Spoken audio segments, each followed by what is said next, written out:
Class 9। আজ আমি তোমাদের পদার্থের গঠন ও ধর্ম চ্যাপ্টারের প্রবাহের চাপ এবং ঘাত সম্পর্কে পড়াবো। দেখো, তরল এবং গ্যাসীয় পদার্থকে আমরা বলি প্রবাহী। কেন? কারণ তারা খুব সহজেই এক জায়গা থেকে অন্য জায়গায় চলে যেতে পারে, তাই আমরা তাদেরকে প্রবাহী বলি।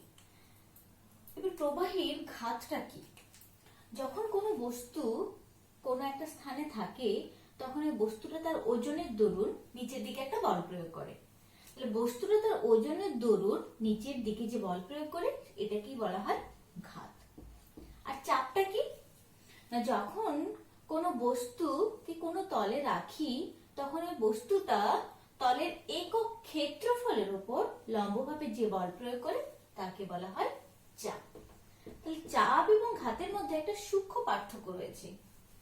ঘাত মানে বস্তুর ওজনের দ্বারা নিম্নাভিমুখে প্রযুক্ত বল, অর্থাৎ ঘাতকে আমরা বলের সঙ্গে তুলনা করতে পারি। কিসের সাথে? না, বলের সাথে। তাই ঘাতের একক নিশ্চয়ই বলের এককের সঙ্গে সমান হবে। যার পরম একক সিজিএস পদ্ধতি হলে কি হবে? ডাইন, এবং পরম একক এসআই পদ্ধতিতে হবে নিউটন, এবং অভিকর্ষীয় একক সিজিএস পদ্ধতিতে হবে গ্রাম ভার, আর এসআই পদ্ধতিতে হবে কিলোগ্রাম ভার। ঘাত হলো সেই রাশি, কোন বস্তুকে যখন কোনো বিন্দুতে কোন স্থানে রাখবো তখন বস্তুটি তার ওজন বলের দরুন নিম্নাভিমুখে প্রযুক্ত বল। আর চাপ হলো সেই রাশি যখন কোনো বস্তু কোনা একক ক্ষেত্রফলের উপর, অর্থাৎ চাপ সমান আমরা কি পেলাম? চাপ সমান পেলাম বল বাই ক্ষেত্রফল। বল মানে এটা এখানে কি? ঘাত। ওই যে লম্ব ভাবে প্রয়োগ করছে। এবার বল আর ঘাতের মধ্যে, বল আর ঘাত কেন দুরকম বলে রাখছি? ঘাতটাই যদি বল হয় তাহলে আবার ঘাত না বলে বলই বলতে পারতাম, কেন সেটা বললাম না। না, বল এবং ঘাতের মধ্যে একটা সূক্ষ্ম পার্থক্য রয়েছে।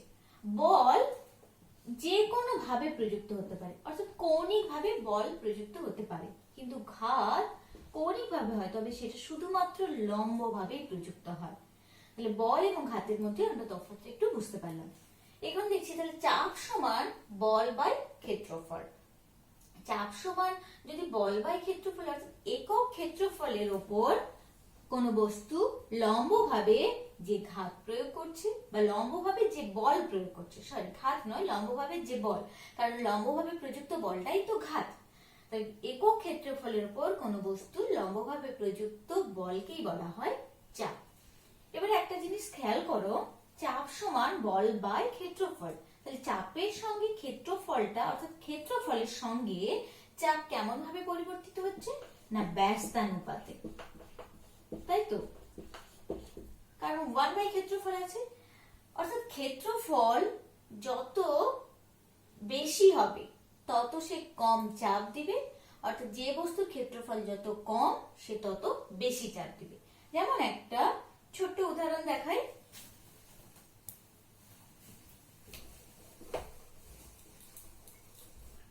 ধরো ছুরি, দুটো ছুরি নিলাম। এই ছুরিটা দেখে বুঝতে পারছি এটা একটু ভোঁতা, আর এই ছুরিটার ফলাটা দেখে বুঝতে পারছি এটা একটু ধারালো।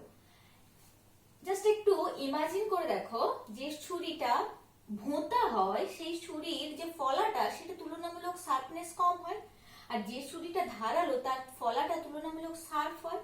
তাহলে আমরা জানি যে যখন আমরা ফল কাটতে থাকি ছুরি দিয়ে, তখন ধারালো ছুরি দিয়ে খুব সহজেই ফল কাটা যায়, ভীষণ ন্যাচারাল একটা জিনিস। এটা আবার এর মধ্যে ফিজিক্স কোথা থেকে এলো? হ্যাঁ, আসছে, কারণ ওই যে বললাম চাপ সমান বল বাই ক্ষেত্রফল, লম্বভাবে প্রযুক্ত বল। বল না বলে লিখতে পারি ঘাত। তাহলে ক্ষেত্রফল যত কম হবে, তাহলে যে ছুরিটা ধারালো, যার ফলাটা যত বেশি শার্প, তার ক্ষেত্রফলটা তত কম। তাই সেই ছুরিটা ফলের ওপর কি করছে?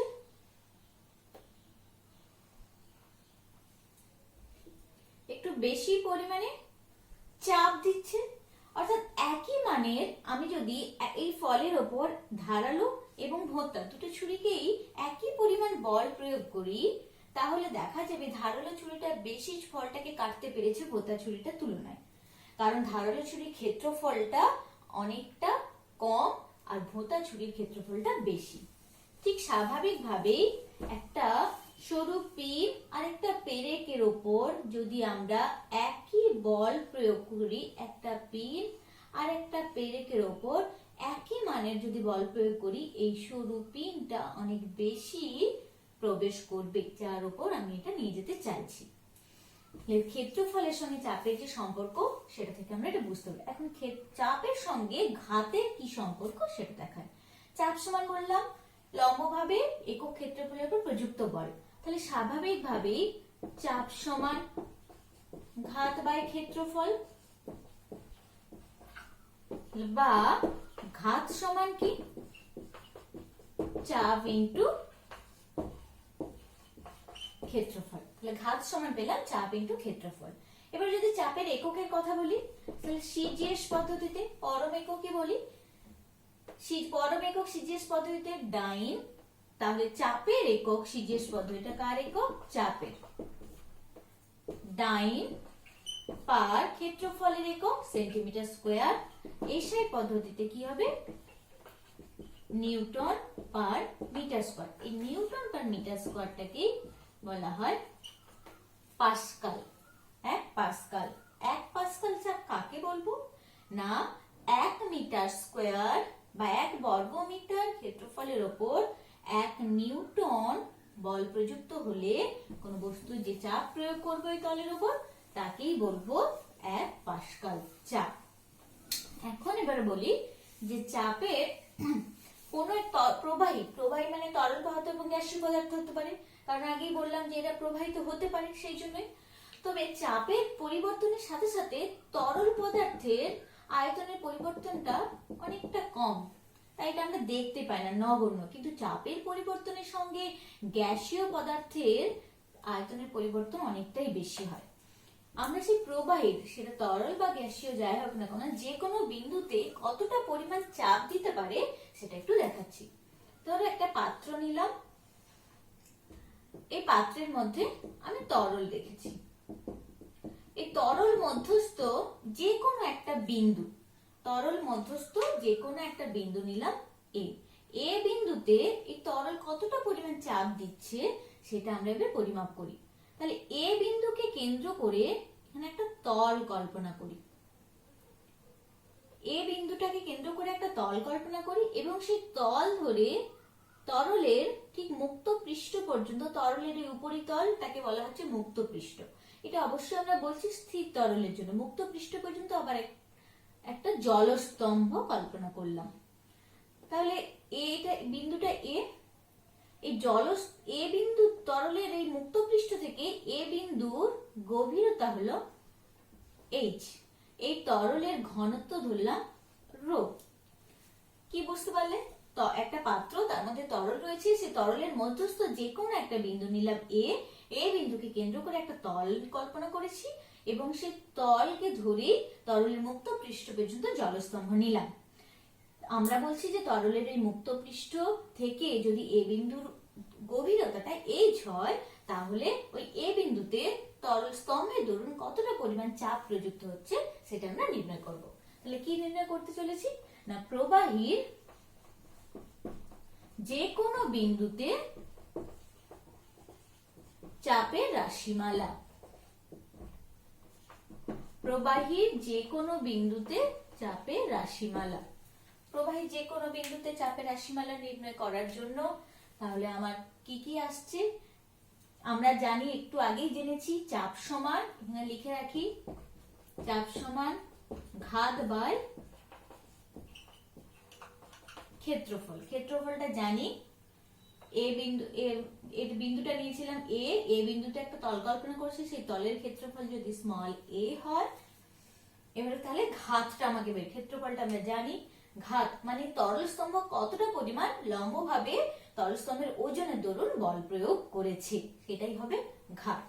তাহলে সেই ঘাতটা বের করার জন্য আগে আমরা কি করে নেব? এই যে তরল স্তম্ভ, যেটা অনেক চোঙাকৃতি, সিলিন্ডার, এই চোঙের আগে আয়তনটা বের করে নিই। তাহলে তরল স্তম্ভের আয়তন, এটার আকার চোঙাকৃতি, তার চোঙের আয়তনের সূত্র ধরেই আমরা তরল স্তম্ভের আয়তন বের করছি।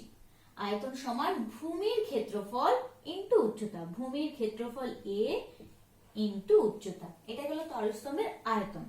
আয়তন যদি পেয়ে যায়, আমরা জানি ঘনত্ব সমান ভর বাই আয়তন, ঘনত্ব সমান ভর বাই আয়তন। তাহলে ভর কি হবে? ভর সমান হবে নিশ্চয়ই ঘনত্ব ইন্টু আয়তন।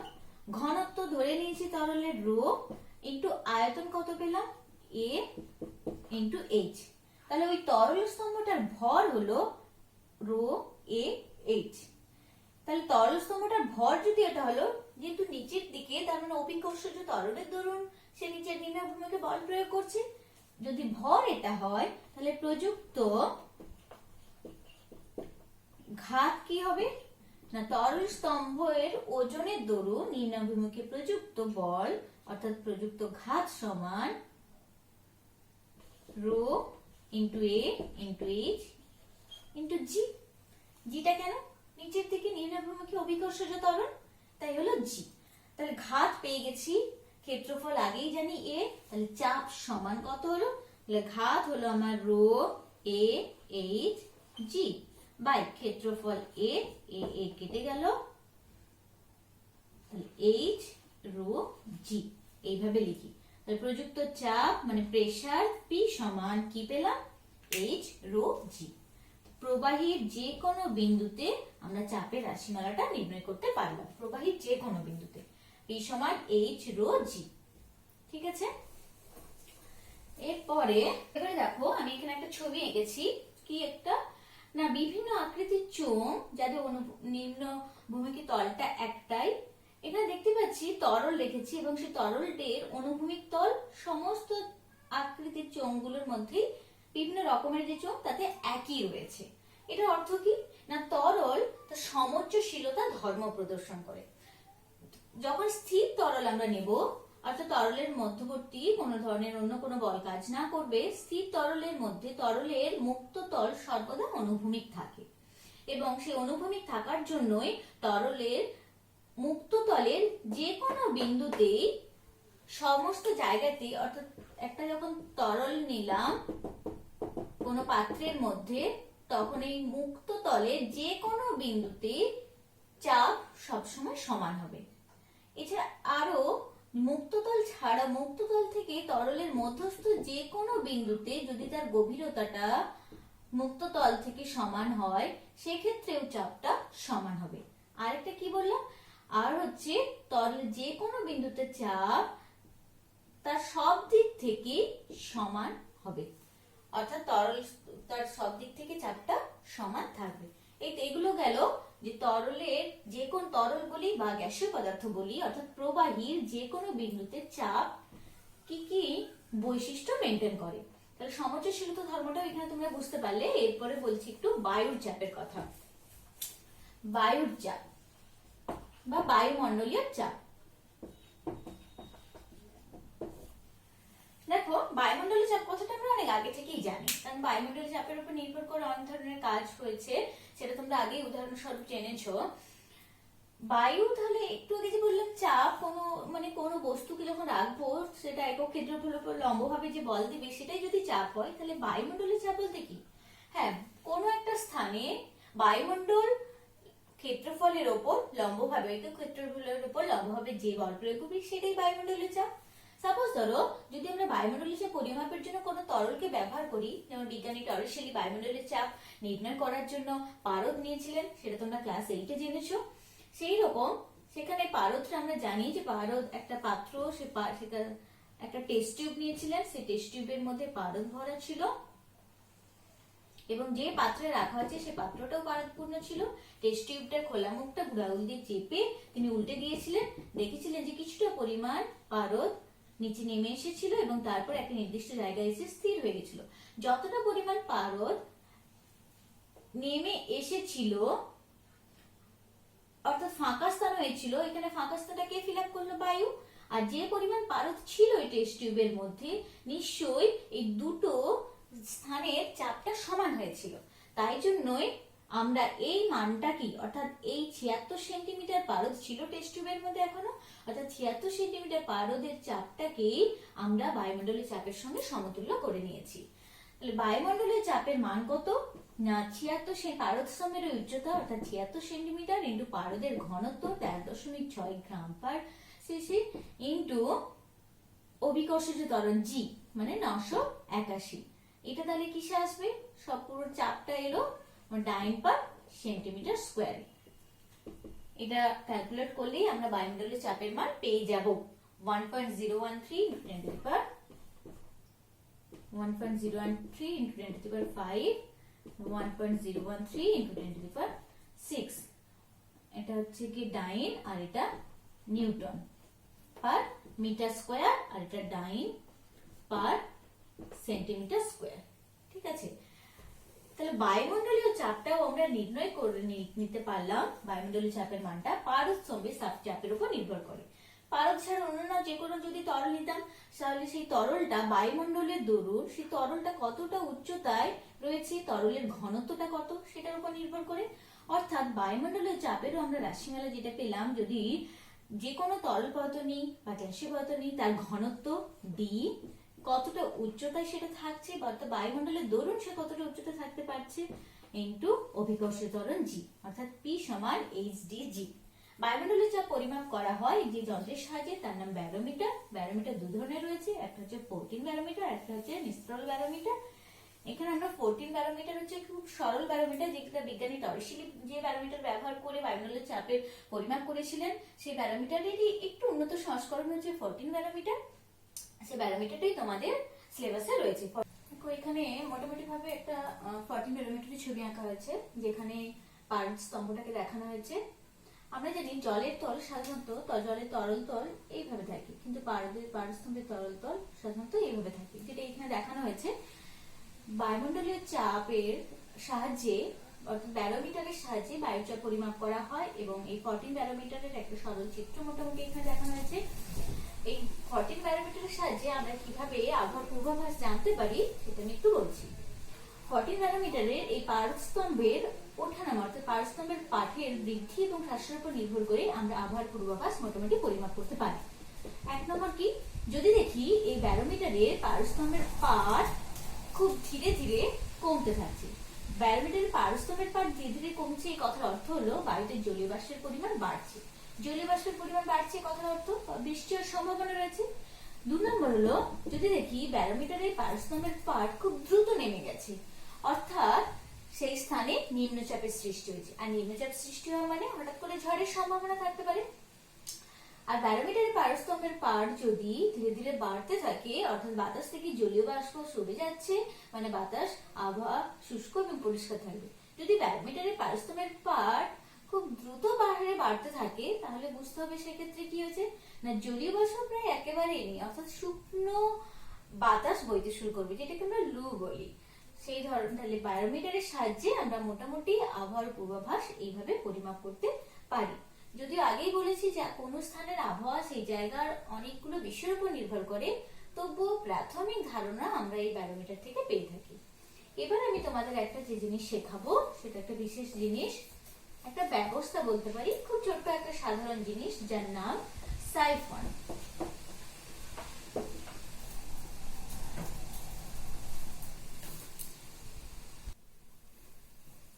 দেখো আমি এখানে সাইফনের ছবি এঁকেছি। সাইফন হলো একটা ব্যবস্থা, খুব সাধারণ একটা জিনিস, কিছুই না, ইউ আকৃতির একটা নল, যেখানে ইউ আকৃতির নলের দুটো বাহুর একটা বাহু হবে লম্বা আর একটা বাহু হবে ছোট। এই অসম দৈর্ঘ্যের অর্থাৎ একটা বড় এবং একটা ছোট এইরকম একটা ইউ আকৃতির নল দিয়ে আমরা কোনো বড় পিপ থেকে ডিজেল, পেট্রোল, কেরোসিন ছোট ছোট জায়গায় ট্রান্সফার করতে পারি, যেটা তোমরা রেশন দোকানে দেখে থাকতে পারো। অথবা বাথরুমে যে স্বয়ংক্রিয় ফ্লাশ ব্যবহার করা হয়, যে ফ্লাশটা টিপে দিলেই জল অটোমেটিক বাথরুমে টয়লেটে পড়ে যায়, সেই ফ্লাশেও আমরা এই ধরনের সাইফনের ব্যবহার দেখেছি।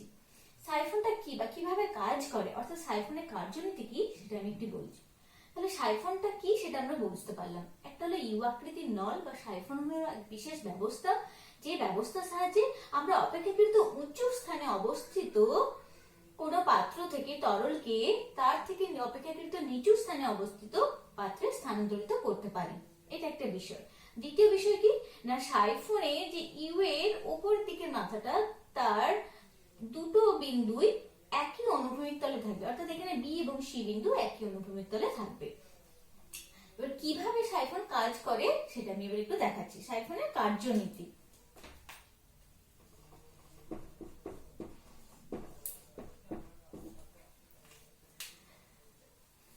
সাইফন মূলত কাজ করে বায়ুমণ্ডলের চাপের উপর নির্ভর করে এবং এই ব্যবস্থাটাকে অবশ্যই স্থির অবস্থায় রাখতে হবে, নড়াচড়া করানো চলবে না।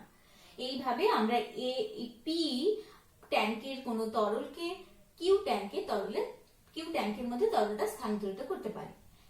কোনোভাবে নড়াচড়াতে বাধাহীন অবস্থায় রেখে যদি আমরা এই সাইফন ব্যবহার করি তাহলে আমরা সহজে পি ট্যাঙ্ক থেকে কিউ ট্যাঙ্কে তরলকে নিয়ে আসতে পারবো। বায়ুমণ্ডলের চাপের উপর কিভাবে এখানে কাজ করে আমরা একটু আগে দেখলাম যে কোন স্থানে বায়ু একক ক্ষেত্রফলের উপর লম্বভাবে যে বল প্রযুক্ত করছে তার ওজনের দ্বারা সেটাই হলো তার চাপ। তাহলে এই দেখো বি বিন্দুতে যদি চাপের কথা বলি, বি বিন্দুতে কি থাকছে, বায়ুর চাপ থাকছে, অর্থাৎ এখানে যদি বায়ুর চাপকে P0 ধরি, ঠিক একইভাবে সি বিন্দুতেও কি থাকছে, বায়ুর চাপ থাকছে, এটাকেও P0 ধরলাম। এছাড়াও বি বিন্দুতে আমি যদি এই এ বিন্দুর কথা বলতাম, এ বিন্দুতে মোট চাপ কি না, এ বিন্দুতে এইটাকে H1 বলেছি, বি থেকে এ বি দৈর্ঘ্য হচ্ছে H1 উচ্চতা, আর এখানে সি ডি এর উচ্চতা হচ্ছে H2। এ বিন্দুতে মোট চাপ সমান H1 উচ্চতার জন্য H1 তলস্তম্ভের জন্য চাপ প্লাস বায়ুর চাপ, আর ডি বিন্দুতে মোট চাপ সমান H2 তলস্তম্ভের জন্য চাপ প্লাস বায়ুর চাপ। তাহলে বি বিন্দুতে বায়ুর চাপ কত? কারণ যদি বি বিন্দুতে বায়ুর চাপ সি বিন্দুর তুলনায় বেশি থাকে তাহলে খুব সহজে এখানে চাপ বেশি এখানে চাপ কম, খুব স্বাভাবিকভাবে এ থেকে বি তে তরল চলে যাবে এবং বি থেকে তরল, কারণ উচ্চ চাপ থেকে নিম্ন চাপের দিকে তরলটা স্থানান্তরিত হবে। তরলের গতি সবসময় উচ্চ চাপ থেকে নিম্ন চাপের দিকে থাকে, এটা আমরা ক্লাস 8এই পড়েছিলাম। তাহলে বি বিন্দুতে চাপ কি হবে, বায়ুর চাপ P0 মাইনাস এটা H1 টা বাদ যাচ্ছে, তাই জন্য আমার এটা মাইনাস হলো H1, যে তরলকে স্থানান্তরিত করছি তার ঘনত্ব যদি রো হয় তাহলে H1 রো জি অভিকর্ষজ ত্বরণের জন্য, আর সি বিন্দুতে চাপ সমান বায়ুর চাপ মাইনাস H2 রো জি। এটা বি এবং সি বিন্দুতে চাপের তফাৎটা দেখানোর জন্য করছি। তাহলে দেখো বি বিন্দুতে চাপ P0 মাইনাস H1 রো জি দুজনের ক্ষেত্রে কমন, কারণ একই তরল একই অভিকর্ষজ ত্বরণ তার উপর প্রযুক্ত হচ্ছে, P0 তাহলে তফাৎ আসছে শুধু H1 H2 তে। যদি এখানে আমরা দেখতেই পাচ্ছি H2 গ্রেটার দেন H1, যেহেতু H2 H1 এর থেকে বড়, স্বাভাবিকভাবেই এটার মান H2 রোজির মান H1 রোজির থেকে বড় বেশি হবে, তার মানে P0 থেকে বেশি পরিমাণ বাদ যাবে, অর্থাৎ সি বিন্দুতে চাপ কম হবে। এটা হলো কম, কার তুলনায়, সি বিন্দুতে চাপটা কম, কার তুলনায় না বি বিন্দুর তুলনায়, এখানে চাপ বেশি। তাহলে আমরা খুব সহজেই বলতে পারছি যে বি থেকে সি এর দিকে তরল স্থানান্তরিত হচ্ছে, অর্থাৎ সাইফন ক্রিয়া সংঘটিত হচ্ছে, অর্থাৎ তরল সর্বদাই বি থেকে সি এর দিকে স্থানান্তরিত হবে, মানে পি পাত্র থেকে কিউ পাত্রের দিকে তরল স্থানান্তরিত। এটা হলো সাইফনের ক্রিয়া বা কার্যনীতি।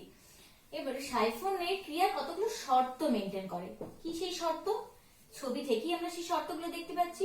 অবশ্যই যে পাত্র থেকে তরলকে স্থানান্তরিত করতে হবে সেই পাত্রকে উঁচু স্থানে রাখতে হবে অপেক্ষাকৃতভাবে, কার তুলনায়, যে পাত্রের তরল আসছে তার তুলনায়। দ্বিতীয় কি, সাইফন নলের মধ্যে কোথাও কোনো ছিদ্র থাকা চলবে না। 3 নাম্বার কি না, সাইফন ক্রিয়া অবশ্যই হবে বায়ুমণ্ডলের চাপের উপস্থিতি, অর্থাৎ বায়ু শূন্য স্থানে সাইফন ক্রিয়া ঘটতে পারে না, কারণ বায়ুমণ্ডলের চাপের উপর নির্ভর করে আমরা সাইফন ক্রিয়া দেখছি।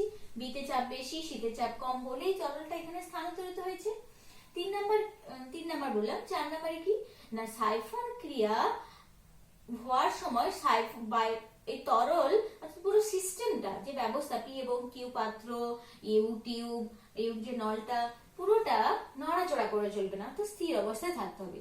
এই শর্তগুলো মেনটেন করা হয় যদি, তাহলে সাইফন ক্রিয়া সম্পন্ন হবে। তাহলে সাইফন কি, তার কার্যনীতি কি, সাইফন ক্রিয়ার ব্যবহার কোথায় করা হয়, পুরোটা মিলে আমি সাইফন সম্পর্কে এটা বললাম। আশা করব আজ যা কিছু পড়ালাম, অর্থাৎ প্রথম থেকে অনেকটা বিষয় হয়ে গেছে। প্রবাহের চাপ পড়িয়েছি, ঘাত পড়িয়েছি, তরল অথবা গ্যাসীয় পদার্থের যে কোনো বিন্দুতে চাপের রাশিমালা কিভাবে হয় নির্ণয় করা যায় সেটা পড়িয়েছি। বায়ুমণ্ডলীয় চাপ এবং বায়ুমণ্ডলীয় চাপের পরিমাপ করা হয় কোন যন্ত্রের সাহায্যে, সেই যন্ত্রের সাহায্যে কিভাবে আমরা আবার পূর্বাভাস নির্ণয় করতে পারি, এবং সাইফন কি, তার কার্যনীতি এবং তার সাইফন ক্রিয়ার শর্ত ও ব্যবহার, এতগুলো জিনিস বললাম। আশা করব তোমরা এগুলো রিভিশন দিবে এবং খুব ভালো করে তৈরি হবে। Thank you.